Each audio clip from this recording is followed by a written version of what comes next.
Presiden menekankan perbaikan tata kelola dengan menyulitkan masyarakat sehingga kemudian pengecer bisa berjualan kembali sambil paralel dilakukan proses perbaikan tata kelola.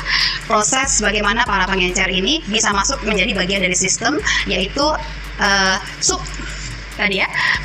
pangkalan. Jadi subagen tersebut jadi dibolehkan berjualan sambil kemudian diperbaiki sistemnya paralel berlangsung.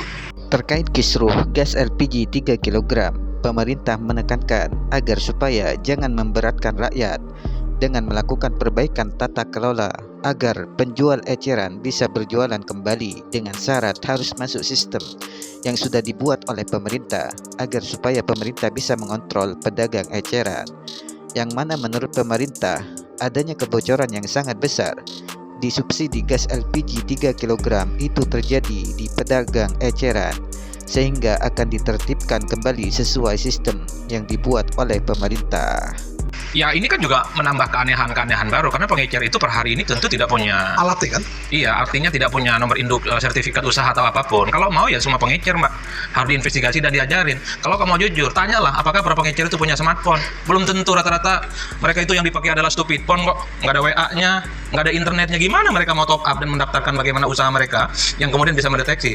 Yang ingin saya katakan adalah tentu harus dikalkulasi seberapa banyak pedagang-pedagang eceran yang menjual tabung gas 3 kg. Cek juga kemampuan mereka soal bagaimana mereka mengakses soal digitalisasi cara mendaftarkan usaha mereka. Kalau semuanya ini bisa dilakukan, jadi orang beli tabung gas pakai KTP nggak ada soal, Mas.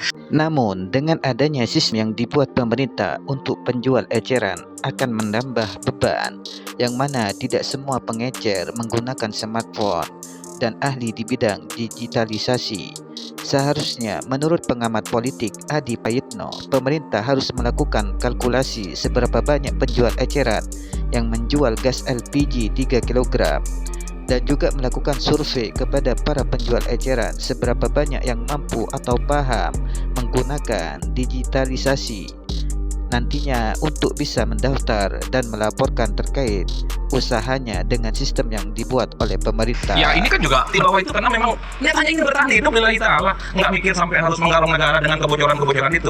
Dan ingat, kalau pedagang eceran itu nakal dengan harga, nggak laku warungnya. Selisih 1.000 aja dengan eceran sebelahnya, dia akan bangkrut kok. Itulah yang saya sebutkan, sebenarnya siklus dari mata rantai kekisruhan ini yang jauh lebih besar kebocorannya adalah di atas eceran dan di atas warung kelontong. Siapakah mereka? Subagen. Siapakah mereka? Agen. Siapakah mereka? Pangkalan. Dan itu adalah pemain-pemain besar. Bahasa Indonesianya bagus, bahasa Inggrisnya bagus, modalnya bagus, tempat usahanya bagus, dan punya password tentu saja.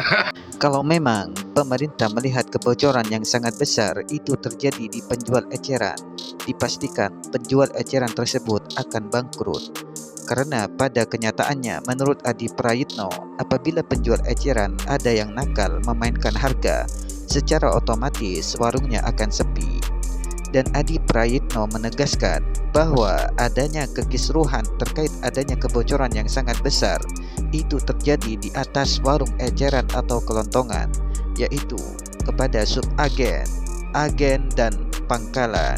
Dan menurut Adi Prayitno, mereka inilah adalah pemain-pemain besar yang tentu memiliki modal yang sangat besar juga. Bagaimana menurut teman-teman? Terima kasih.